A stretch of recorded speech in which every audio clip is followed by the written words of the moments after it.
Cherpu CNN boys ഹൈസ്കൂളിലെ പ്രവേശനോത്സവം വിപുലമായ പരിപാടികളോടെ സംഘടിപ്പിച്ചു.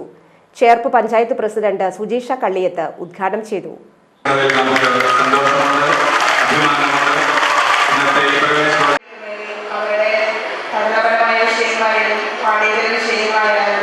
എല്ലാം വളരെ വ്യക്തമായി തന്നെ കണ്ടുകൊണ്ട് തന്നെ അവരെ വളർത്തിയെടുത്ത് വിജയത്തിലെത്തിക്കുന്നതിന് കഠിന പ്രയത്നം ചെയ്യുന്നതാണ് അധ്യാപകർ ഒപ്പം നിൽക്കുന്ന PTA.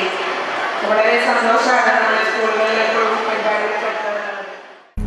PTA president Manikandan Kizhakkoot അധ്യക്ഷത വഹിച്ചു. പ്രമുഖ ശാസ്ത്രജ്ഞനും CNN പൂർവ്വ വിദ്യാർത്ഥിയുമായ professor doctor Edathil Vijayan, television അവതാരകനും സംവിധായകനുമായ ഹരി P. നായർ എന്നിവർ മുഖ്യാതിഥികളായിരുന്നു. PTA vice president Hari Bhattathiripad, Sanjeevani Samithi secretary Gopalakrishnan, higher secondary school principal Ajosh, head mistress Rajani, staff secretary KB. Madhusoodanan എന്നിവർ സംസാരിച്ചു.